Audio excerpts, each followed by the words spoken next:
ஓம் நம சிவாய நமக. அனைவருக்கும் வணக்கம். நம்மளுடைய வீடுகளில் வளர்க்க வேண்டிய ஒரு முக்கியமான 2 செடிகளை பற்றி தான் பார்க்க போகிறோம். இந்த 2 செடிகளும் பார்த்திங்கன்னா, ஒரு செடி நம்மளுடைய வாழ்நாள் முழுவதும் நமக்கு தேவையான செல்வ வளத்தை, பண வளத்தை பார்த்திங்கன்னா கொடுக்கக்கூடியது. நமக்கு தேவையான அந்த பணம் அந்த வருமானம் பார்த்திங்கன்னா அளவுக்கு அதிகமாகவே கொடுக்கக்கூடிய ஒரு செடியையும், அதுக்கப்புறம் பார்த்திங்கன்னா நம்மளோட துர்தேவதைகள் இந்த மாதிரியான தீய விஷயங்கள்லேருந்து பாதுகாக்கக்கூடிய ஒரு செடியாகவும் இருக்குது. அது வேறு ஒன்றும் கிடையாது, கற்பூரவள்ளி செடியும் அதற்கப்புறம் பார்த்திங்கன்னா பிரண்டையும். இந்த 2 செடிகளை உங்கள் வீட்டில் வளர்க்குறீங்கன்னா அந்த பதிவை தவறாமல் பாருங்கள், வளர்க்காதவங்களும் பாருங்கள். இதை தெரிஞ்சுக்கிட்டதுக்கப்புறம் உங்கள் வீட்டில் நீங்கள் வாங்கி வளர்ப்பது அப்படிங்கிறது அத்தனை நன்மைகளையும் உங்களுக்கு கொடுக்கக்கூடியதாக இருக்கும். கற்பூரவள்ளி மற்றும் பிரண்டையோட பலன்களை நம்ம இந்த பதிவில் முழுவதுமாக பார்க்கலாம். நம்மளுடைய சேனலுக்கும் முறையாக வரவங்க சப்ஸ்கிரைப் பண்ணி மறக்காமல் உங்களுடைய நண்பர்களுக்கும் இந்த பதிவானதை பகிர்ந்து கொள்ளுங்கள். தேவைக்கு அதிகமாக வருமானம் வந்து கொண்டே இருந்தால் இருக்கின்ற கடன் பிரச்சனையை எல்லாம் சரி செய்துவிட்டு வாழ்க்கையின் இறுதி கட்டம் வரை சந்தோஷமாக வாழலாம். கடன் வாங்க வேண்டிய அவசியமே இருக்காது. ஆனால் தேவைக்கு அதிகமாக வருமானத்தை சம்பாதிப்பது என்பது இந்த காலத்தில் பார்த்திங்கன்னா அவ்வளோ எளிமையான விஷயம் கிடையாது. நம்முடைய தாத்தா கொள்ளு தாத்தா சொத்து சேர்த்து வைத்திருந்தால் இன்று நம்முடைய வாழ்க்கை சுகமாக இருக்கும். ஆனால் யாருக்குமே எந்த சொத்தும் நமக்கு வைத்துவிட்டு செல்லவில்லை. நம்ம கை கொண்டு தான் நம்ம சம்பாதித்து தான் வாழ வேண்டிய சூழ்நிலை இருக்குது. முன்னோர்கள் சம்பாதித்த சொத்து 1 ரூபாய் கூட இல்லை என்பவர்கள் இன்றைய சூழ்நிலையில் இந்த உலகத்தில் வசதியாக வாழ்வது என்பது அவ்வளவு சுலபமான காரியம் அல்ல. இப்படிப்பட்டவர்கள் எல்லாம் கடனை வாங்கி ஏதோ ஒரு ரொட்டேஷனில் தங்களுடைய வாழ்க்கையை பார்த்திங்கன்னா மூவ் பண்ணிக்கிட்டே போயிட்டே இருப்பாங்க. நம்ம தான் கஷ்டப்படுறோம், தங்களுடைய பிள்ளைகளையாவது இந்த நிலைமையிலிருந்து மீட்டெடுக்க வேண்டும், அவர்களாவது கஷ்டப்படாமல் வாழ வேண்டும் என்று பணம் சம்பாதிக்க பல முயற்சிகளை மேற்கொள்வார்கள். ஆனால் கடைசியில் மிஞ்சி இருப்பது பார்த்திங்கன்னா இந்த கடனாகத்தான் இருக்கும். சரி போகட்டும், கவலைப்படாதீங்க. உங்கள் சொந்த காலில் நீங்கள் நிற்பது என்பது ரொம்ப பெரிய விஷயந்தான். அதை நினைத்து பெருமிதம் கொள்ளுங்கள். இந்த கடன் பிரச்சனையில் இருந்து வெளிவர, பணப்பிரச்சனையிலிருந்து வெளிவர எளிமையான இந்த செடிகளையே நீங்கள் வாங்கி வளர்ப்பது அப்படிங்கிறது, அதை முறைப்படி நீங்கள் பராமரிப்பது அப்படிங்கிறது உங்களுக்கு கெட்டவித அந்த வீண் விரயங்களாகாமல் நல்ல மென்மேலும் எப்படி வாழ்க்கையில் இந்த பணத்தை நம்ம சம்பாதிப்பது அப்படிங்கிற அந்த விஷயங்களை நமக்கு நேர்மறையான ஆற்றல்களை தரக்கூடிய செடிகளாகவே இதுகள் திகழ்கின்றன. முதல்ல நம்ம கற்பூரவள்ளி செடியை பார்க்கலாம். இதற்கு முதலில் நீங்கள் உங்களுடைய வீட்டில் சின்ன ஒரு தொட்டி வாங்கிக்கோங்க. அதில் ஒரு கற்பூரவள்ளி செடியை வீட்டில் நட்டு வளர்க்க வேண்டும். கற்பூரவள்ளி செடியிலிருந்து காம்போடு ஒரு கிளையை பறித்து மண்ணில் சொருகி வைத்து தண்ணீர் தெளித்து வந்தாலே போதும். அது தழைத்து அழகாக வளர்ந்து விடும். இது மருத்துவத்திற்கு ரொம்ப உதவியாக இருக்கக்கூடிய ஒரு இலை. அதே போல் இந்த இலைக்கு மகத்துவமும் அதிகமாக இருக்கின்றது. இந்த இலையின் நறுமணத்திற்கு ஒரு நல்ல சக்தி இருக்கிறது. பணத்தை சேர விடாமல் தடுக்கக்கூடிய உங்கள் வீட்டில் இருக்கும் எதிர்மறை ஆற்றலை இந்த வாசமானது பார்த்திங்கன்னா வெளியே விரட்டி அடித்துவிடும்.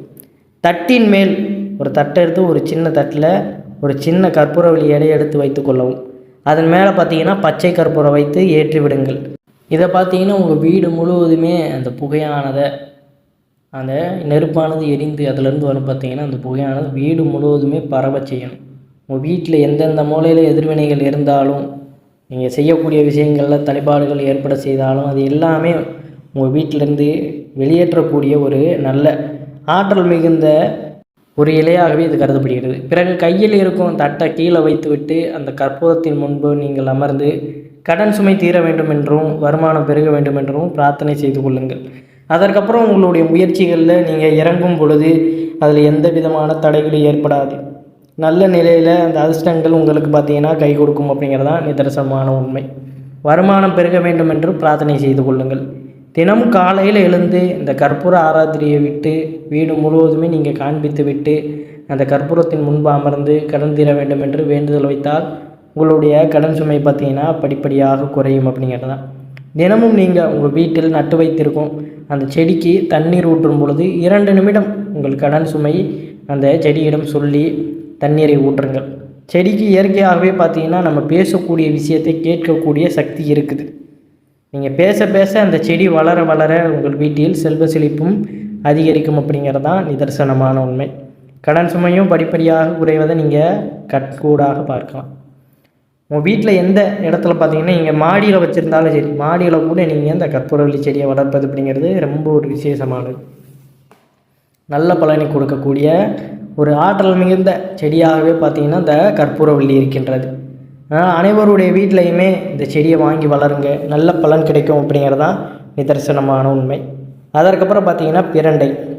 கற்பூரவள்ளி செடி பார்த்திங்கன்னா நமக்கு செல்வ வளத்தை தரக்கூடியது. ஆனால் பிரண்டை அப்படிங்கிறது நம்மையும் நம்முடைய குடும்பத்தையும் பாதுகாத்து கொள்வதற்கு நம்மளுடைய வீட்டில் வளர்க்க வேண்டிய ஒரு செடி பார்த்திங்கன்னா பிரண்டை. இது ஒரு மூலிகை செடியும் கூட. இந்த செடியை பார்த்திங்கன்னா நம்ம சாப்பிடுகின்ற அந்த உணவில் கூட இதை சேர்த்து சாப்பிடுவது அப்படிங்கிறது மிகவும் நல்லது. அநேகமாக எல்லோரும் பிரண்டை செடி என்றால் என்ன என்பது தெரிந்திருக்கும். சில பேருக்கு தெரிந்திருக்கும், சில பேருக்கு தெரியாதவர்களும் தெரிந்து கொள்வது மிகவும் நல்லது. ஆன்மீக ரீதியாக பார்த்திங்கன்னா இந்த மூலிகை செடிக்கு மகத்துவம் அப்படிங்கிறது மிகவும் அதிகமாகவே இருக்கின்றது. பிரண்டை செடி நமக்கு ஒரு பாதுகாவலனாகவே செயல்படுகிறது. நம்ம வீட்டிற்கு நம்மளுடைய குடும்பத்திற்கும் பார்த்திங்கன்னா ஒரு பாதுகாவலனாகவே செயல்படுகிறது. அதாவது கண்ணுக்கு தெரியாத எந்த விதமான எதிர்வினைகளும் நம்மளுடைய வீட்டிற்குள் எந்த ஒரு காற்று கருப்பும் துர்தேவதைகளும் அண்டாது என்பது குறிப்பிடத்தக்க ஒரு விஷயம். ஏன்னா அவ்வளவு தெய்வீக சக்தியும் மூலிகை ரீதியாக மகத்துவமும் வாய்ந்தது. நீங்கள் பிரண்டை துவையலை சாப்பிட்ருந்தா உங்களுக்கு அதனுடைய அருமை தெரியும். சாப்பிடும் பொழுது இந்த பிரண்டையை துவையல் செய்து நீங்கள் உங்களுடைய சாப்பாட்டில் சேர்த்து கொள்ளுங்கள். பிரண்டை துவை எப்படி வைக்கணும் உங்களுடைய அம்மாமார்கள் பாட்டிமார்கள் உங்களுக்கு தெரியலைன்னா பெரியவங்ககிட்ட கேட்டு அந்த பிரண்டை துவையலை வாரத்திற்கு ஒரு தடவை வச்சு சாப்பிட்டு பாருங்கள். உடலில் பார்த்திங்கன்னா ஆரோக்கியம் அப்படி மேம்படும். மதியம் உணவிற்கு எடுத்துக்கொள்வது அப்படிங்கிறது மிகவும் ஒரு நல்ல விஷயம். பிரண்டையில் பார்த்திங்கன்னா அவ்வளோ ஆரோக்கியம் அடங்கியிருக்கிறது. அது மட்டும் இல்லாமல் தீய சக்தியிலிருந்தும் பாதுகாக்கக்கூடிய ஒரு செடியாகவே பார்க்கப்படுகிறது. இந்த பிரண்டை கற்பூரவள்ளி இந்த 2 செடியுமே நம்ம வீட்டில் வளர்த்து கொண்டு வருவது நீங்கள் இதற்கு முன்னாடி வளர்த்துருக்க மாட்டீங்க, இல்லை வளர்த்துருந்தாலும் சரியாக பராமரித்திருக்க மாட்டீங்க. மேல் சொன்ன விஷயங்களை மட்டும் இனிமேலும் கடைபிடித்து பாருங்கள். அந்த செடியினுடைய அந்த தன்மையானது நமக்கு நல்லபடியாக புரியும் அப்படிங்கிறதான் நிதர்சனமான உண்மை. ஏன்னா 2மே வெவ்வேறு விதமான பலன்கள் நமக்கு கொடுக்கக்கூடியது.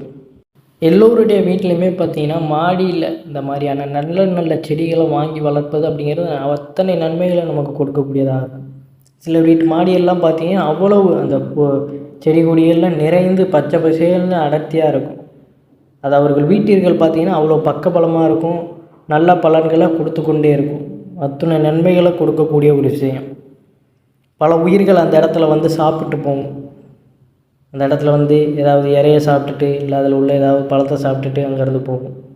அது நமக்கும் பலனை கொடுக்குது, அத்தனை உயிர்களுக்கும் நம்ம வச்ச அந்த செடி கொடிகள் நல்ல பலனை கொடுக்கும். அதனால் இந்த மாதிரியான செடி வகைகளை உங்கள் வீட்டு மாடியிலையோ இல்லை உங்கள் வீட்டை சுற்றி நீங்கள் காம்பவுண்ட் வச்சுருந்தீங்கன்னா அங்கே கூட வளர்ப்பது அப்படிங்கிறதுனால இட வசதிக்கேற்ப. இப்போ நீங்கள் வாடகை வீட்டில் இருக்கீங்க, மேக்ஸிமம் பார்த்திங்கன்னா கொஞ்சமாக தான் ஏதோ ஒரு 2-3 செடியை வளர்க்க முடியும். அப்படிங்கிற பட்சத்தில் பார்த்திங்கன்னா இந்த மாதிரியான செடிகளை வளர்ப்பது அப்படிங்கிறது நல்ல ஒரு பலனை கொடுக்கும். மணி பிளான்ட் வளர்க்கணும்னு நினச்சிங்கன்னா வீட்டிற்குள்ளே வளர்த்துக்கலாம். இந்த மாதிரியான செடிகளை பார்த்திங்கன்னா நீங்கள் உங்கள் வீட்டு மாடியில் வைத்து வளர்ப்பது அப்படிங்கிறது அத்தனை நன்மைகளை கொடுக்கும். ரோஜா, துளசி, இப்படி பலவாறான செடிகள் நமக்கு அதிர்ஷ்டத்தை தரக்கூடியதென்று பல செடிகள் இருக்கின்றன. அவையில் எல்லாத்தையுமே நம்ம வீட்டில் வாங்கி வளர்ப்பது அப்படிங்கிறது நமக்கு நன்மை அளிக்கக்கூடியதாக இருக்கும். ஏன்னா இந்த மாதிரியான செடி வகைகள் அப்படிங்கிறது இறைவனோட தொடர்புடையதாக கருதப்படுகிறது. இந்த கற்பூரவள்ளி பார்த்திங்கன்னா இதற்கு இன்னொரு பேர் உண்டு, ஓமத்திரவள்ளி. இதுக்கு ஓமத்திரம் வாடமும் அடிக்கும்.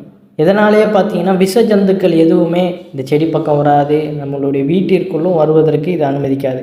வீட்டினுடைய வாசல்லையுமே உங்களுக்கு இடம் இருந்தால், அதாவது சில பேர் வீடு வாசல் பார்த்திங்கன்னா சின்னதாக இருக்கும், ஆனால் அப்பார்ட்மெண்ட்டு இந்த மாதிரி வீட்டில் இருக்கோம்னா வாசலில் நம்மளால் வளர்க்க முடியாது. மேக்ஸிமம் பார்த்திங்கன்னா நம்ம கிராமப்புறங்களில் இருக்கோம், நமக்குன்னு தனியாக வீடு இருக்குது அப்படின்னா வாசலில் நம்ம வளர்ப்பது நல்லது. ஏன்னா இந்த செடியினுடைய வாசனைக்கே பார்த்திங்கன்னா எந்த விதமான கெட்ட விஷ ஜந்துக்களும் பூச்சிகளும் பார்த்திங்கன்னா அண்டாது. அந்த அளவிற்கு இது ஒரு பாதுகாப்பாளனாகவே கற்பூரவள்ளி செயல்படுகிறது. அதனால் தவறாமல் அனைவருமே உங்களுடைய வீடுகளில் வளர்க்கக்கூடிய ஒரு செடினா அது கற்பூரவள்ளி தான். பிரண்டையுமே நீங்கள் மாடிகளில் அது கொடி மாதிரி பார்த்திங்கன்னா படர்ந்து போய்கிட்டே இருக்கும். நீங்கள் வளர்ப்பது அப்படிங்கிறது நல்லது. அதை எடுத்து சமையலுக்கு துவையல் செய்து சாப்பிடுங்க, சாதத்துக்கு வச்சு சாப்பிடுங்க. அவ்வளோ அருமையாக இருக்கும், அவ்வளோ ஆரோக்கியம் எல்லாத்தையுமே தரக்கூடிய ஒரு செடியாக பிரண்டையும் கருதப்படுகிறது. அதனால் தவறாமல் இந்த 2 செடிகளுமே உங்கள் வீட்டில் கட்டாயம் வாங்கி வளருங்கள். கற்பூரவள்ளியில் பார்த்திங்கன்னா இலைகள் அதிகமாக வளரும். அந்த இலைகளை என்ன பண்ணுறீங்கன்னா பறித்து வெயிலில் நல்லா காய வச்சுருங்க.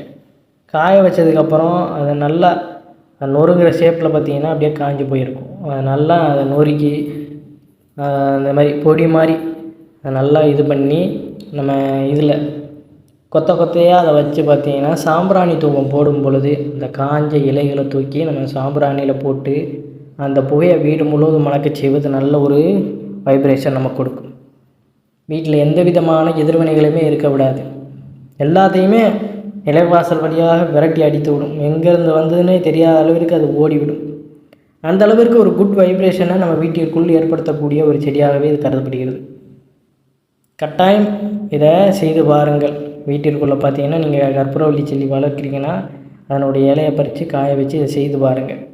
அதாவது கேட்பதோடு நிறுத்திவிடக்கூடாது. டக்குன்னு முடிவு பண்ணிவிட்டு இப்போ நம்ம சும்மா இருக்கணும் அப்படின்னா அதை போய் செய்து பாருங்கள். அதை விட்டு சரி அதை கேட்டுட்டோம் பார்ப்போம் அப்படின்ட்டு நம்ம பாட்டுக்கு இருந்துடக்கூடாது. ஏன்னா அதுக்கப்புறம் மறந்துடுவோம். அதை செய்வதற்கு நமக்கு நேரமே இருக்காது. எதை நம்ம டக்குன்னு முடிவெடுத்து நம்ம செய்கிறோமோ அதாவது நமக்கு நல்ல பலனை கொடுக்கும். அதாவது ஏதாவது பெரிய விஷயத்தில், அதாவது தெரியாத விஷயத்தில் தான் நம்ம போய் டக்குன்னு விழுந்துடக்கூடாது. இப்போ நம்ம வீட்டிற்குள்ளேயே இந்த ஒரு சின்ன விஷயத்தை செய்ய போகிறோம். அதற்காக பார்த்திங்கன்னா நம்ம சோம்பேறித்தனப்பட்டுக்கிட்டு இருக்கக்கூடாது. அதனால் அனைவருமே பார்த்திங்கன்னா ஒரு விஷயத்தை, நல்ல விஷயங்களை கேட்கும் பொழுதும் முயற்சி செய்து பாருங்க. அப்போ தான் நமக்கு பொருளாதார ரீதியாக வாழ்க்கையில் நமக்கு நல்ல முன்னேற்றம் ஏற்படும் அப்படிங்கிறது தான் நிதர்சனமான உண்மை. மேலும் இதுபோல் இன்னும் பல தகவல்களை தெரிந்து கொள்வதற்கு தொடர்ந்து நம்மளுடைய சேனலை சப்ஸ்கிரைப் செய்து வைத்துக் கொள்ளுங்கள். அனைவரும் என்றும் இறையருள் பெற்று நலமுடன் வாழ வேண்டும். நன்றி, வணக்கம். ஓம் நம சிவாய நமக.